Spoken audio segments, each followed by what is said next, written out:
Jason Codianne with Chasing Watts. Thanks for coming on Hill Climbers. Thanks for joining us on the show. Yeah, man. Thanks, Sam. Thanks for having me. Yeah. It's fantastic to be here. I love what you're doing. Thanks. These connections are fantastic. It's good. Yeah, and I always like to do a little kind of intro, and we connected really recently through Scott Barger, who's a Zwift co-founder, who I rode bikes with in LA for a few years, and Scott and I have stayed in touch. He's been pinging me with, just kind of notes about interesting things happening in cycling and tech. And he pinged me like not more than 3.5 weeks ago and said, hey, there's this really interesting company in Houston. It's called Chasing Watts, and they're basically a ride aggregation app. And you should connect. So that was pretty recently, and I took him up on it. So Jason has come down from, is it down or across from Houston? Yeah. Yeah. Upish, westish. Right. And Something like that. yeah, so he made the trip to Just Push Record Studio here in Austin.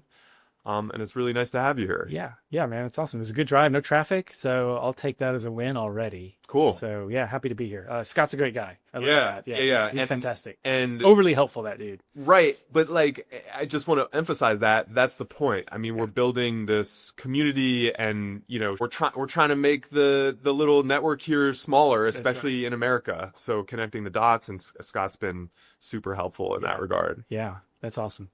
So my understanding is you're a Texan. Is that accurate? And can you tell us a little bit about your upbringing? Or? Yeah. I originally from Florida, but we moved here when I was so young. I don't remember anything. So pretty much grew up in Houston, stayed there, met my wife in school. Yeah. Did all that. Have two beautiful children, and that are kind of leaving the nest. they are. Yeah. It's going to be a sad month.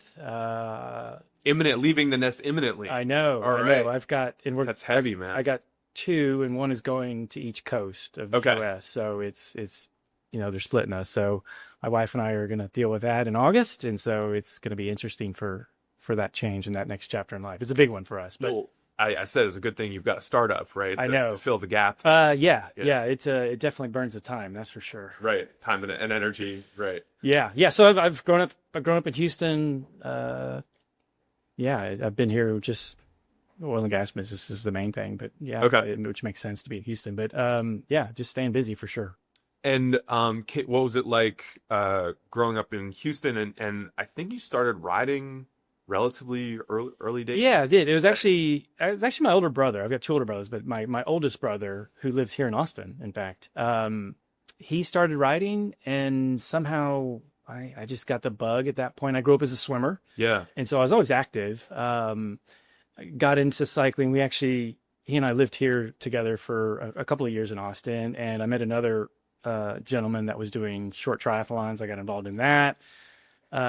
Did several of those that led me down the path that I do not like running. Mm-hmm. And so I said, I don't want to do triathlons anymore. So I really just went right to cycling. You're not the first guest who's shared that they started in triathlon and ended up falling in love with the bike, and not the other two. Yeah, it's the impact of running is just not comfortable for me. And the kind of just bear of kind of the triathlon slog, I feel like gets to people. Yeah. But I will say about running though, you put on shoes, you head out the door, you get a run, and you come back and you're done. Yeah, so that part is nice. On the parenthood topic, there's a group here in Austin that I've joined called Dad Space. Oh, yes. And every Saturday morning, weather permitting, dads show up with their kids in strollers and go for a run on the lake. And it checks a lot of boxes, which is something I've been thinking a lot about, because you get the workout, your kid gets outside, it's early, so you can't do that in the afternoon. Yeah. Your spouse gets a few hours. That's right. You get the community aspect. So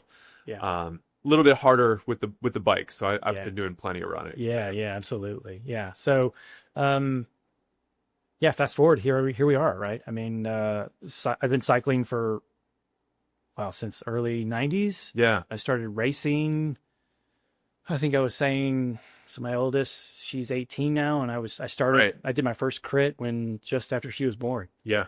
And so I'd been I've been racing pretty hard all through those years. And what cat are we talking? What are we? I'm now a 2. Okay. I should say that after my last hit to the ground, I broke a lot of the left side of my body. So I said, I'm too old for this. And Yeah. I said, I don't need to race anymore. How recently was that? This was a few years ago Okay. now. This was at one of the Memorial Park crits. I think a pro had shown up or something, and we were just hauling, and someone went down, and you get caught up. Yeah. It's just something you can't. It's hard to mitigate. But yeah, so after that, I was like, okay, it takes longer and longer to heal, and Right. you got family and everything else, you got work and Yeah. in real life. So I said, okay, I love to ride. I haven't stopped. Sometimes I feel like I continue to train like I'm racing. Yeah. But I was talking to someone about this recently. The crit scene here in Austin is amazing with driveway, and I haven't ever done it.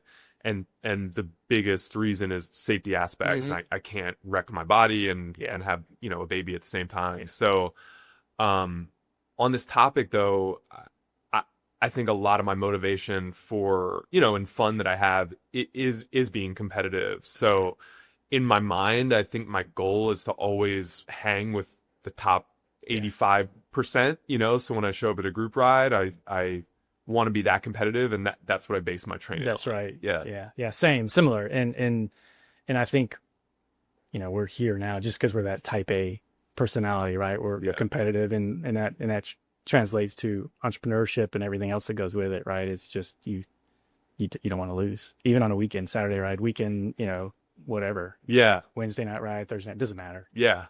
And sorry, a little plug for the group rides that we do, which dovetails into Chasing Watts, and we'll talk about that. Yeah.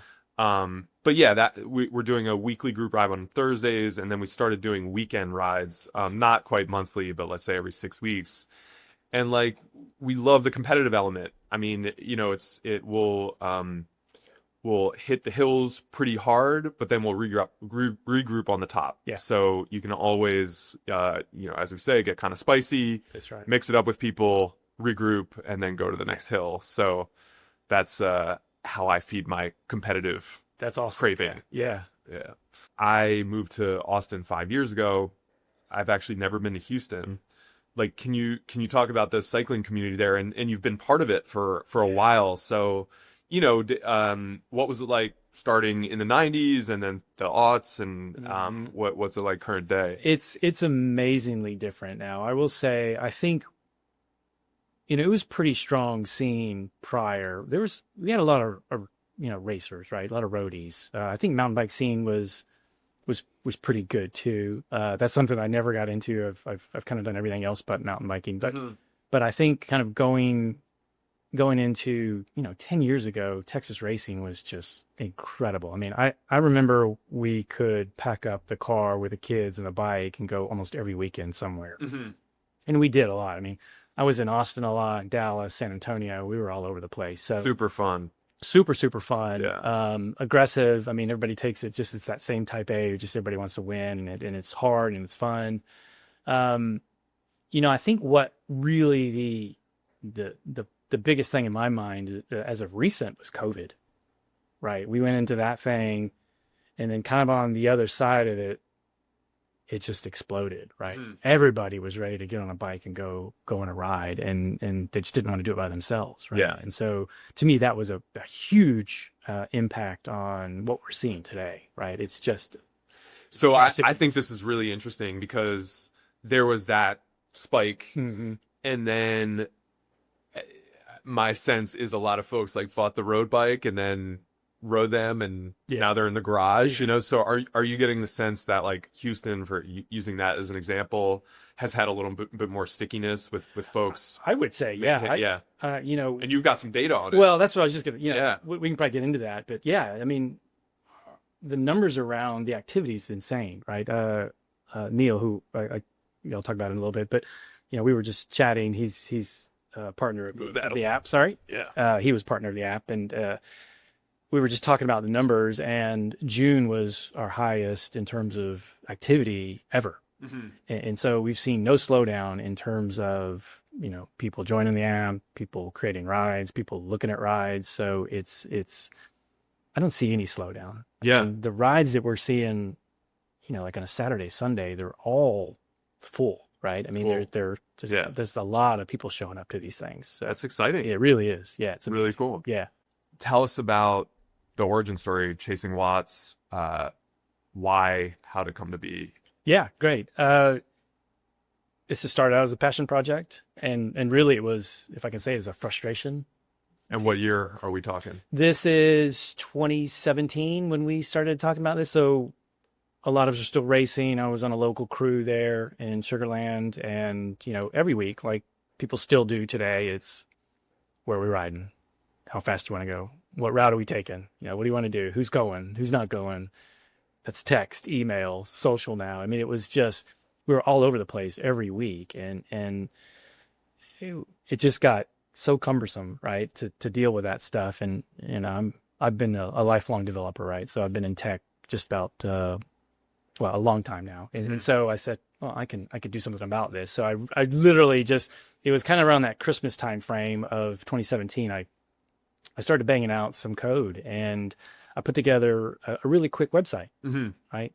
And by the way, a little bit tangent. Do you have a track record of building other things? I mean, have you done entrepreneurial projects before? Or? No, first one. Cool. First one. Very cool. Yeah. So I've been in enterprise forever. Okay. Right? So just building internal apps and systems and data. And so that's kind of my background, right? Is building those bigger, larger systems. And so, it feels good to do something for yourself. Exactly. Yeah. Exactly. So that's why I was like, man, I can do this, right? We've done bigger things. And so I kind of cranked this thing out, and it, like any other kind of development application system, call it what you want, is very iterative, right? And so kind of flung it out there, and the guys that I rode with were overly supportive, right? They're to this day, some of my biggest fans, and I love them to death for all the support they've given me over all these years. But it took off, right? Locally, it made it so much simpler, right? You knew what was happening. You knew what the options were. You knew who was going.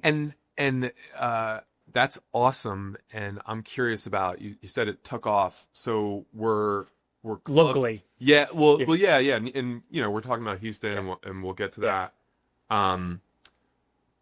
But how did it start to kind of go viral locally? Were clubs using it? Yeah, and it wasn't so segmented at that point, right? I think, if we look back on where we were, it was a lot of it was very racy at the beginning, right? Just because we were all fast and racy, right? And so, we would tell ourselves internally, is like, well, we're not doing a ride, and that's still my rule now, is I won't do a ride unless it's on Chasing Watts. Mm-hmm. But I think some of the tipping point in the early days was by maybe coincidence or chance, a team Elevate, who's still around, great Right. team, great group of guys.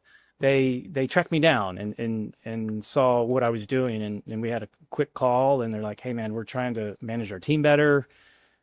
We like what you're doing, and this kind of makes sense. And so we had a conversation, and I got involved with that team, and they were out of Fort Worth, and at the time it was just a website, but that's where we got into the whole teams, because before Hubs it was called Teams. Okay. Right? And so we're on version 4, by the way, which we'll talk about in a minute. But so I had the Teams kind of concept where you could have this kind of community on your own, and so they were managing and building rides, and I'd gone up and done a tour with all the local bike shops, and that was Mellow Johnny's there at the time, and so we had a pretty good track record going in there for Fort Worth, and so that's what kicked off the mobile development, because they're like, this is great, but I need to do this on the go, and in full transparency, I've never done mobile development before this, Right.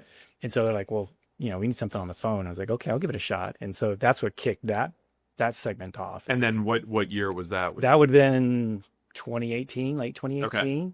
So, web was picking up a little bit, and then we went right into it. And I think I did the first release of the iPhone in about 6 months. Okay. And so that really kickstarted. And did you get any help, or was that all? That's all me. Wow. Yeah, it's still all me. Yeah. It's been an incredible journey in that perspective, because I think the biggest thing for me is why I love this so much is the optionality that you have with mobile development. There's so much that we can do in terms of UI, logic, deliverabilities. It's just amazing to me as a techie to see that. Right. And I can't get very techie with you. Yeah. But what framework, what language have you used? You know, I grew up as a Microsoft guy. Okay. People may like or dislike that. I don't know. But so I stuck with that. It made sense with me. That's what I started with. I still use some of that today. We released the version 4.0 late last year, and that's what's been out now. So all new UI, all back end, everything's fresh and clean, and it will allow us to scale and grow with all this volume that we see. Yeah, the user experience, the UI is fantastic. Yeah, thank you. It's really intuitive and definitely Trying to get there. Idiot proof. I mean, it's good. Trying. Yeah, that's the key, honestly. Right. Make it where someone doesn't need instructions. Right. Right. Kind of the Apple way, maybe. Yeah. You launch the app, and then does growth and adoption continue picking up? Did you have any challenges? Were there any kind of notable successes that you want to share? Yeah, it was amazing. So we just to drive the app and try to get people onboarded, you know, I thought of the crazy idea of doing a challenge in August in Houston. So what I came up with is it's a century challenge.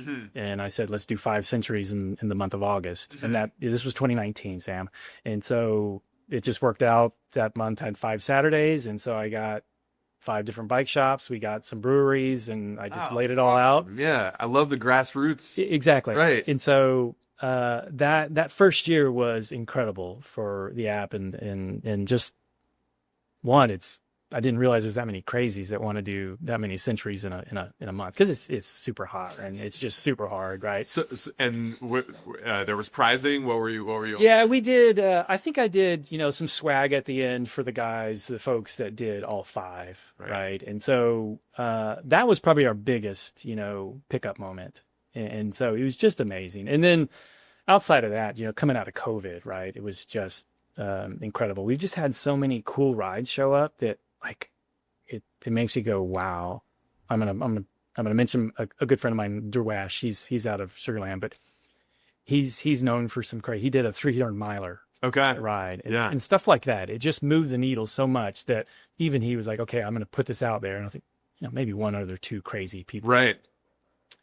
It's still to date maybe one of our biggest rides in terms of views and rosters, because people were doing part of it and some of it and all of it, and so those kind of activities have just really kind of flipped it on okay, this is rocking and rolling in Houston. So I think this is a great topic, because for a couple reasons. One, I think I just mentioned we recently started doing weekend rides, which are better attended than our weekday rides, which are at 6:45 and it's before work, and not everyone's going to sign up for that. So, you know, we've gotten a lot of newcomers, just folks that I've never met before, that have been attending these rides, and like, it's a really special feeling and experience to host a group and design the route. You know, make sure everyone's relatively well taken care of, doing the rest stop. People are really appreciative of it. Yeah. And it's just, when we talk about community, it's a really special thing, because, you know, you meet them from the technology, from the app. Yeah. And by the way, this is a great transition. So we've used Strava, and I'm really curious from a feature distinguishing perspective, how you went about differentiating and maybe, you know, what you see your distinct value proposition being. Yeah. The Strava's been interesting, right? It's something that originally I never really gave it much thought, right? They have their clubs and their event, but it really was kind of on the fringe, right, so to speak. And so, you know, for a really long time, I think our main competition was Facebook, right? People were just I remember those days. They would just everybody, forgot, and I don't care for that platform, but so many people were creating events and just, going to town on Facebook, and I was like, well, sheesh, how do we beat this monster, right? And we don't, right?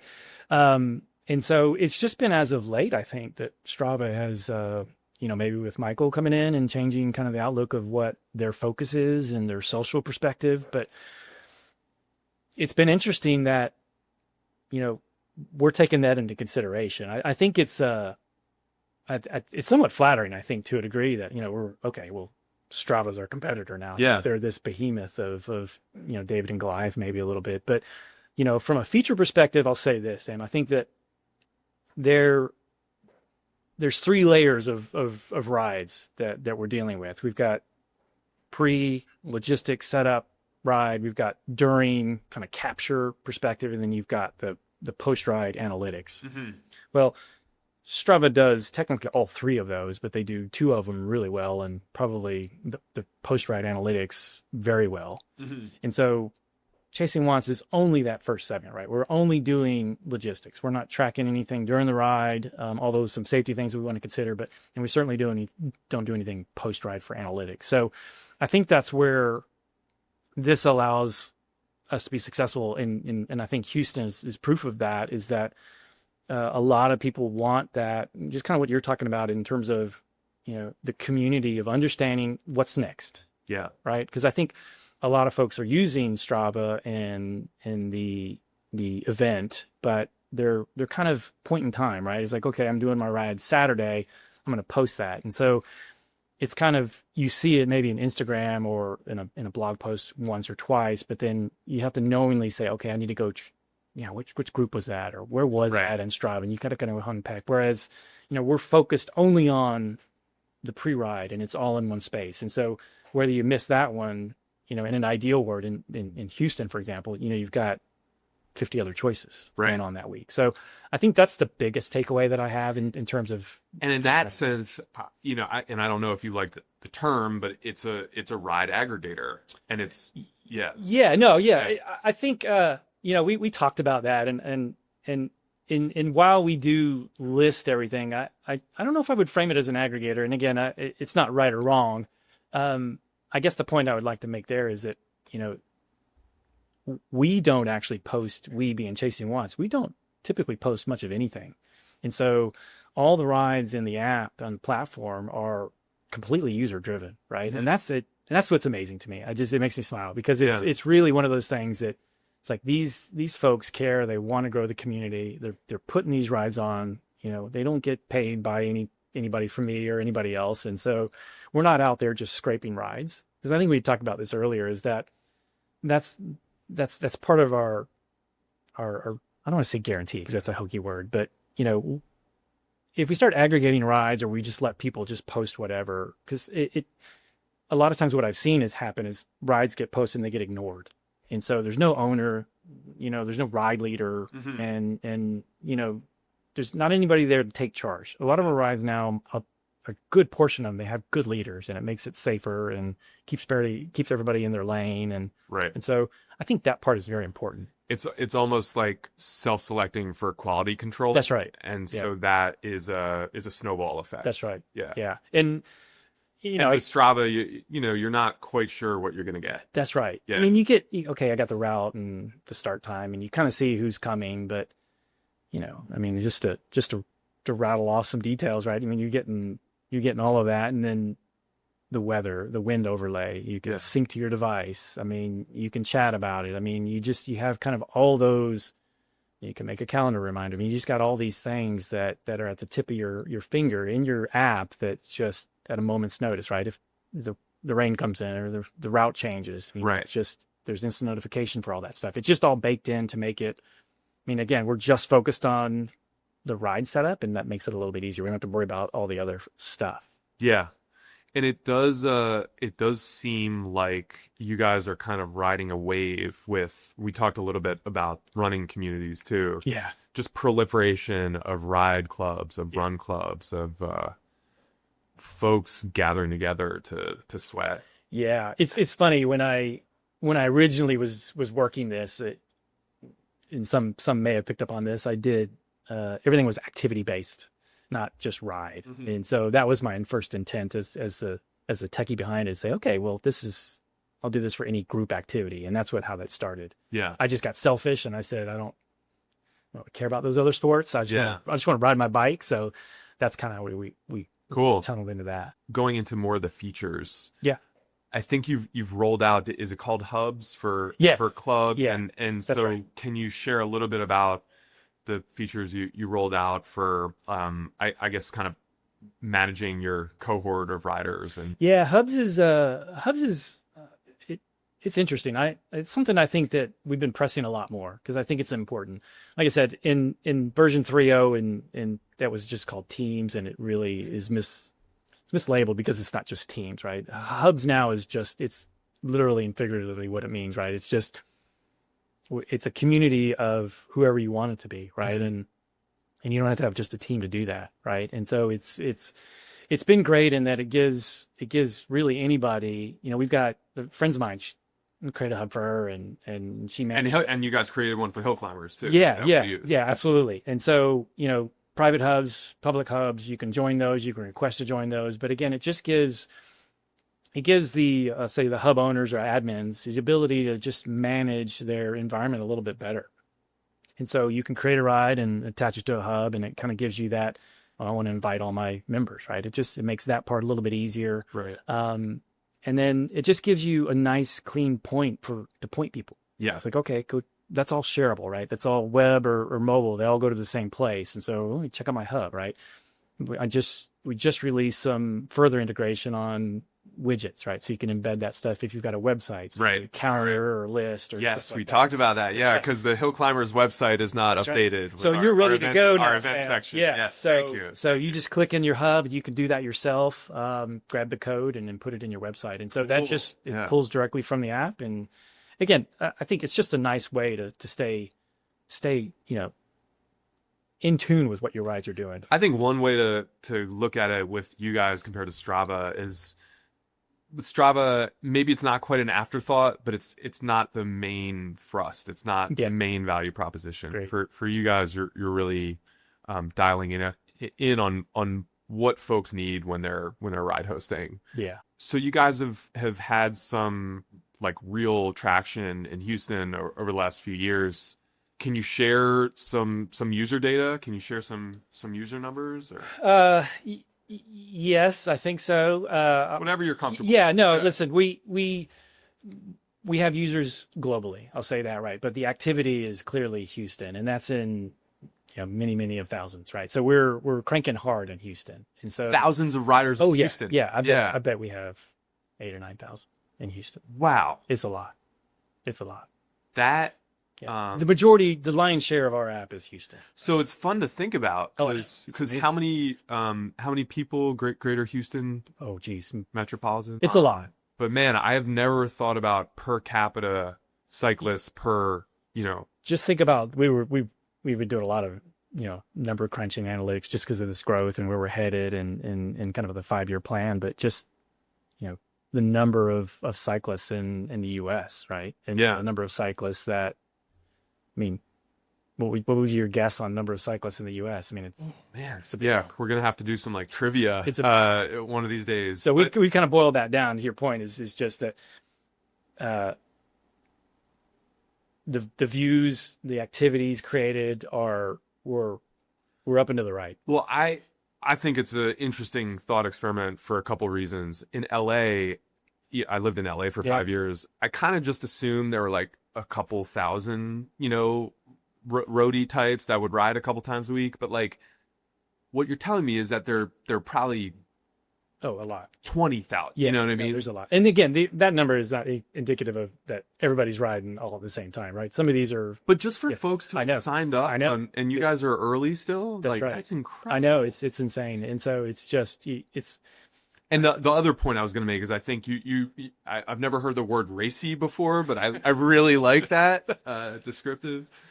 So I think when you're wearing the Lycra and you're trying to go fast, you don't consider the 95% of the rest of folks that like to ride their bike a little bit more casually. Yeah. So just a really interesting. I want to comment on that too, Sam, because I think it's important that that's part of our mission, right? Is just make it easy to find a great, safe ride. I mean, that's as look at the camera and say that. Right. Safe rides, find them quick and easy, right? It really is. It's not a line. I mean, it's just something that we've thought about a lot. Because again, in the beginning, even the name, right? Chasing Watts. When I was racing and training, that's all. I just told my, I was like, I'm just always chasing watts, man, Yeah. just trying to get to the next level. And Yeah. that's what I was doing. And when I did this, it's like, okay, it just made sense and it sounded kind of good. And so it just stuck with us. But I don't want to lead people to say, because that was a big problem early on. It's like, oh, well, you're just, big racy site. And it's no. So really my point to all that is, we're seeing women's rides, pub crawls, coffee rides, So, everything. and a plug for the app. So last night I pulled it up and I just started, I used the map feature and it Just got released too. That's nice. Oh, cool. Yeah. Very cool. So it's great. It works. Yes. Thank you. And That's awesome. so you pull up, just using Houston as an example, and there's a heat map of where, the most rides are aggregated. Houston, big footprint, sprawling city. So you click into one of these heat maps and then, man, just like regular map functionality, it breaks it into clusters, right. and then it breaks it into more clusters. And so finally, I tap into, I think there was like 4 of these little dots right next to each other. And there are daily rides in Houston that leave every day. Listen, I think on average, at least 50 rides a week. In Yeah. a 7-day period, and they're every day. And so one of the reasons I bring that up is because if you look at the description, it's a casual ride. Yeah. It's not for the racy folk. Like, it's for people that just are riding and they like community, like the workout. That's it. Yeah. Neil and I, we were, again, we can talk about feedback in a minute, but I just, all the comments from cyclists and it's just amazing that I think Houston has such a impressive people that go out. They just love what they're doing. I mean, they share the same passion as we do, as creating these rides. And it's just amazing to see that, these social rides and not just the weekend burners. It's been really, really impressive to see. And just to kind of talk shit on the racy people for a second, like, as I was one of those. We can do that. yeah, but I am too. Yeah. But what, like, I really get the warm and fuzzy feeling from people really appreciating us hosting and creating the opportunity for them to just show up and ride with us. I mean, that's the worst feeling, right? I mean, you put out a ride, and whether you however they found it, maybe it's Instagram, maybe whatever, but they show up and there's this crew that's just, you're in it for the long haul and you don't know where you're going, and they drop the hammer like, / they've been doing it every week for the last 2 decades and no one talks to each other. And so you're 5 minutes in and you're like, where is everybody? They're not going to come back. They're going to, like, a bunch of assholes maybe. So I want to mitigate that in terms of group riding, right? That's part of our goal. You know what you're going to get. Exactly. And that's why the roster and the speed and the difficulty level, even, right? That's a new ad. Is just, okay, this may be a 50 miler, but it might be extreme or it might be easy, right? And so you, as a cyclist, you can say, okay, I can deal with that, right? And I can see the route and I can push the win button and see where I'm going to get into trouble. And so it gives you that better feel. As you're articulating this, I think our rides are hilly, and we, like I said, we like to go fast and then we regroup. But I think the ambiguity of, like, what it's actually like keeps people away. That's right. Because they're like, oh, it's fast. Like, I don't want to give this a shot. Yeah. And that is a lost opportunity. And it's like, if Chasing Watts can help me with the group rides that we do, sort of get around that and make people a little bit more confident. Yeah. And my recommendation is, and a lot of people say this now, which is great to hear, because before it was just, again, you don't talk about it, right? But, if you're new to a ride, speak up. Or even better, and if you're looking at the app and you're using the app, chat. Post something. Say, look, guys, this is my first time. New to town. Exactly. Yeah, right. How is this? Am I going to get ass handed to me? And so I've seen that a lot. And that really, because people are like, okay, well, no, this, they're honest. Like, this is going to be fast and this is probably not for you. Yeah. So go find one of the other 50 rides. So it's been very helpful from that perspective. Yeah. It's so exciting to hear about how active Houston is. What are your plans for scaling into other markets? Yeah, we're excited. Neil, again, so Neil came on. We actually met through the app, which is just crazy, right? So we rode, and somehow he fell in love with the app, and at least that's what I think he did.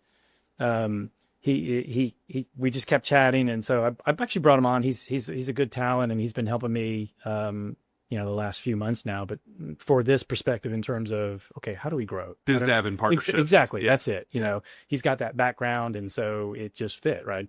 Techie and legal and marketing and everything else that he can do. So we've been really working hard on what does that lane look like, and so over the next 3 to 5 years we're going to work to onboard key cities, right? And so this year already we're trying to work on a couple of them. And so What do you have targeted? So California, Colorado, Okay. and I think we've got, I'll say, some momentum in Colorado. Thank you for the guys in Colorado that are going to watch this. Denver and Boulder, or Colorado Springs. okay, Yeah. So that's a big one. yeah, For bikes. they're just they're cool guys too. I mean, it's amazing. You talk to people and they're just so laid It's back. fun. It really is. It's fun when you're connecting and business. And so and bikes. we've jumped on the phone with some of these just to kind of get what's going on, and they're just like us, man. They just want to have fun and ride bikes. Yeah. And so if we can get into that, And are these folks clubs or a bit of both? okay? Right. Yeah. And so we're really pressing the pavement in terms of having those conversations. This is why I love what you're doing. Again, this is a plug for you, and I truly mean it. Is connecting people is so critically important to anybody trying to do something like this, right? Yeah. It's the more you know. Well, thank you for saying that. And by the way, we're gonna host Jason for a dinner this evening. It's gonna be our Nice. second dinner with buddy Tyler, who's an investor. Looking forward to meeting them. Yeah, we're bringing another friend, Ryan Fenton, in from Flow Sports for the very purposes that Jason has just mentioned, connecting people, especially in different markets, and seeing where synergies and partnerships can go. That's right. So thank you for calling Yeah, that out. no, absolutely. Yeah. Thank you. And we're working hard in terms of the growth of we want partnerships. That's kind of a plug too, right? If you're interested in what we're doing, reach out. Can you just outline what a partnership would look like? I mean, broad strokes. A product company, for example, if they, a generic cycling gear company, Okay. that something that we didn't talk about, but we have a point system in the app. It's called the Jewels. Okay, Kind of that's a play right. on Yeah. watts. And so that's a good way. We've got our pursuits, and so it's just the hubs, right? It threads in so nicely in terms of for organizations to get involved, to say, look, they can become a partner, and as people interact with the site, they can use points for gear or discounts, and Cool. the pursuits we can do, think challenges. Yeah. Pursuits, right? Set up a pursuit for how many. Loyalty, rewards, Exactly. marketing Yeah. campaigns. So and really and around- engagement. Yeah. Yeah, that's right. And Yeah. some level of gamification just to make it fun, right? And so so we're working all those avenues, right? And so that's what that means. And again, just from the revenue model, because currently, I should say, we didn't mention this, everything is free. So we want you on the site, everything is free. Hubs, call me, we'll get you set up. But it's just something we're looking at, right? We're kind of pressing all those lanes to see what makes sense for us, and we want the right people that share the same passion as we do, right? Right. And we've got people call us like, "Well, I want to get involved," but Yeah. they're not that big on cycling. I was like, "Well, okay, we want someone that's big on cycling." Yeah. So that's where we're at. I think it's also the personality and characteristics of these different cities is going to play a huge part. Because, like, It's- with the numbers you're sharing with me, like, Houston just seems like a massive group ride town. It is. It just seemed like, and I wouldn't have known that, No. or thought of that. So, yeah, I mean, you might be It's an eye opener. happily and unhappily surprised about some of the other markets. Yeah, man. We're really focused on getting into another city. If we get even a quarter or half of what we got going on in Houston, I would be extremely excited about that. Great. Yeah. And then as far as other resources, are you guys going to be fundraising, looking for capital? Yeah, we've talked a lot about that as well. I think that's a good question, Sam. We want the smart money. Can I say it that way? Mhm. Right. I don't want to. We've been bootstrapping this for forever, but I don't want to take money just to take money. I think it would be advantageous in terms of marketing and development help, and Yeah. we need dollars for that. Yeah. I think the growth would be good. So, we're talking to people. Yeah. And so if it aligns and it makes sense for all of us, then that's something that we're going to consider for sure. And that's kind of a leading question. Like, what does success look like? You mentioned a 3 to 5 year timeline. Like, Yeah. what is in 5 years? What does success look like? For You know, guys? here's the number I'll give you. So our target in 3 to 5 years is 25 key cities. Mhm. That's aggressive, right? I think that's big for us. But I think if we get the right people on board, that's attainable, Mhm. right? And we're working on our secret sauce, so to speak, in terms of, you know, the good thing is we've done so well with Houston, and it's been very organic, right? I don't have a marketing budget, so to speak, and I don't, Right. you know, we don't do a whole lot. It's just the people are amazing. I have to restate that. But so I think ideally we're in a few good cities in the next couple of years, and the whole cold start problem. Yeah. You know that book? I think we've talked about that. But Yeah, we hadn't. I know what it's the concept is, but it's just there's the a flywheel in there the, somewhere, right? the whole network effect, Right. and Yeah. you know, amazing story, and it just applied so well to what we're doing at Chasing Watts. We've kind of worked that in terms of, okay, getting that initial, you know, component, and then trying to recreate that instead of trying to boil the ocean, right? Right. Because that's just so hard to do. Right. Yeah, I think Incremental gains, right? totally. And I don't know, you've been at this for a while. There's something really addictive about having your own thing and, I know. and planting the seed. And Some days I wake up and I'm like, what am I doing? yeah, Because we were talking about, you know, Yeah. your child, and it's just, we're in different spots from a family perspective. But yeah, I mean, I'm burning, everyone's got a lot on their plate. I've been burning these at both days. ends for a while. So Right. yeah, it's cool though, man. It's like cycling. It's some level of an addiction, right? It's hard to give up. Are there any specific anecdotes or kind of like success stories that you could share of a group, you know, hub using the app and maybe growing a community? I'll mention Crystal just because she's so great in terms of what she does. She loves cycling like the rest of us. She's in Houston with us, but you know, she's been such a good proponent of the app and what it can do. And again, this is just, I use her as an example because it's not a team or a club or a shop. It's just this one person saying, okay, she's building a community. Mhm.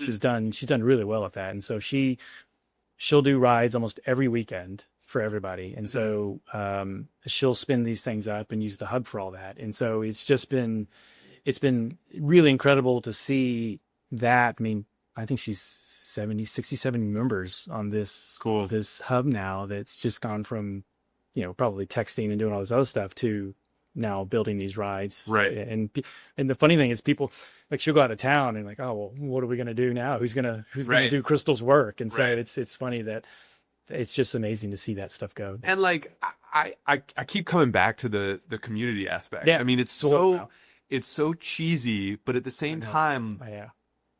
think about, you know, a city like Houston, and there's Crystal, but then there's so many other people like Crystal Yeah. that are using your app to facilitate these like in real life connections. And my wife and I talk about this all the time. Our families, for the most part, are not here in Austin. Yeah. So we moved to Austin almost exactly 5 years ago, and Breakfast Club, the Mhm. community here, Yeah. had just started recently. Right. And we both made friends right out of the gate. And, you know, a lot of those folks have been the kind of fabric of our life here. And it's important when you don't have your immediate, Yeah. you know, family. It makes me very happy and very like motivated to continue having these conversations, because like it's a good mission. It just encouraging folks to get on bikes and to ride together. It just enriches lives Yeah. and communities, period, end of sentence. So I don't know if when you think about a ride aggregation app, if you think about the community aspect and how it makes like cities better, Yeah. but it's powerful stuff. It really is. I Right. mean, I've met so many good people. Right. And You're right. I get So such a many. kick out of it. I know. Get a It's- total kick out of it. Some of my closest friends Yeah. are because of cycling, and you couldn't get that anywhere else. I think it's just amazing. Yeah. Yeah. Community is our biggest deal. We are trying to build better cycling communities, right? Yeah. And it's really just it's not just Chasing Watts, right? It's really, I gotta say this for the third time, it's the people creating the rides, right? Right. We are so genuinely appreciative of what they're doing, because it takes time. But what they're doing to build this stuff is, you know, we're just kind of the tool for it. They're Right. doing the work, right? Right. And so that's just amazing. Yeah. That's a great note to kind of end on. Yep. And I'll lob over the question that I typically ask, which is whether you've considered some of the parallels between entrepreneurship and building Chasing Watts with your time racing bikes and training and what thoughts you have on that. Yeah, that's a good one. They're both incredibly hard, right? I think, and maybe the comment I would make on that is you get out of it what you put in it on both sides, right? Nothing's for free. I've learned that the hard way is you just don't get to step into something and you hear overnight success, and some people are just lucky, I think maybe. And so it's been a real eye opener for me doing this app over the years, just because it is damn hard. Yeah, you're closing in on 10 years. I know. Yeah. It's hard. Incredible. And so, racing the same way, right? I mean, even just riding, getting into if you're coming into the new sport, right? Just that level of intimidation and just everything else that goes with it. I can totally appreciate. That's why I'm a better person in group rides than I used to be. I was the asshole roadie, right? I literally was. And so I was screaming and yelling at people. Reformed. I am. And so I'm trying to be a better steward of our great community. So Yes. that's a little bit of payback maybe. So Yeah. but that's it. Yeah. Yeah, man, it's good stuff. Great answer. Yeah. Well, this was awesome. Thank you. I think we accomplished exactly what I was hoping to. So thank you again for making the trip. Yeah, appreciate it. And I'm so glad that Scott put us in touch. And I'm very excited to see where Yes. partnership goes. And we already are using Chasing Watts. And We'll get you over the hump to yeah, we'll continue using yeah. it. So check us out. All right. Thanks, man. Yeah. Appreciate that it, was Sam. fun. Yeah, awesome. Okay. Nice work.